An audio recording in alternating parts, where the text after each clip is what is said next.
తెలుగులో కొన్ని సామెతలు ఉంటాయి. కుక్క తోక వంకరం, మంచి మనిషికో మాట, గొడ్డుకో దెబ్బ.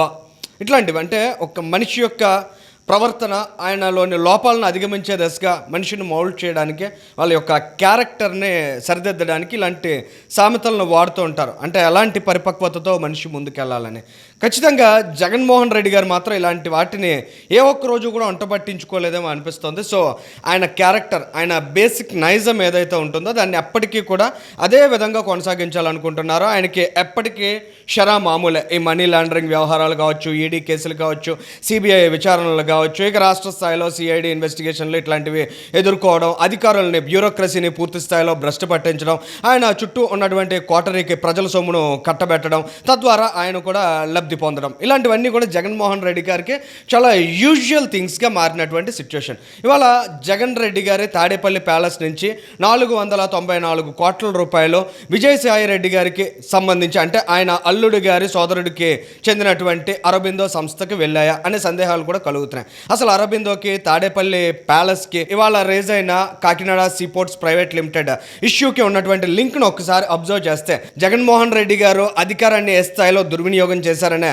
అంశాలు కూడా మనకి అర్థమయ్యే ఛాన్స్ ఉంటుంది. సో ఇవాళ కాకినాడ సీపోర్ట్స్ ప్రైవేట్ లిమిటెడ్లో కేవీ రావు గారికి చెందిన 41% షేర్లను పేక మీద కత్తి పెట్టి ఆయన్ని చాలా బలవంతం చేసి ఆ షేర్లన్నీ కూడా ముఖ్యంగా జగన్మోహన్ రెడ్డి గారికి చెందిన అనుయాయులు దొబ్బేశారు అనేది ప్రధానమైన ఆరోపణ. దానికి సంబంధించి ఇప్పటికే విచారణ జరుగుతుంది. అయితే ఇక్కడ ఈడీ ఇన్వాల్వ్ అయిన తర్వాత, ఈడీ విచారణను వేగవంతం చేసిన తర్వాత అసలు 3,600 కోట్ల రూపాయలు వాల్యూ చేసేటువంటి 41% షేర్లను 494 కోట్ల రూపాయలకు కొన్నారు.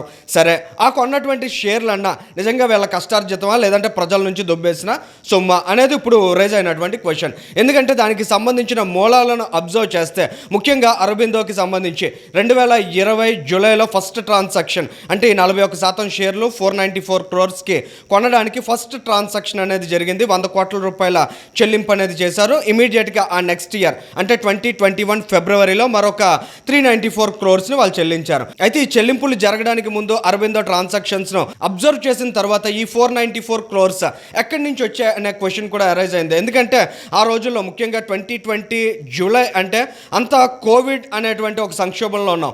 జగన్మోహన్ రెడ్డి గారు తాడేపల్లి ప్యాలెస్లోంచి ఎట్టి పరిస్థితుల్లో బయటకు రాకుండా ఆయన ప్రొటెక్ట్ చేసుకుంటున్నారు, చక్కగా పబ్జీ గేమ్ ఆడుకుంటున్నారని మనం అందరూ కూడా భ్రమించినటువంటి సిచ్యువేషన్. కానీ జగన్ రెడ్డి గారు చాలా చక్కగా చక్కబెట్టుకున్నారు. ఆయన చేయాల్సినటువంటి అవినీతి, అధికారాన్ని అడ్డుపెట్టుకుని ఏ విధంగా ఈ రాష్ట్ర సంపదను కొల్లగొట్టాలనేటువంటి వ్యూహాలను చాలా పకడ్బందీగా అమలు చేశారు. అందులో భాగంగానే కేఎస్పీఎల్కి చెందినటువంటి 41% షేర్స్ని చాలా చాకచక్యంగా దొబ్బేయగలిగారు.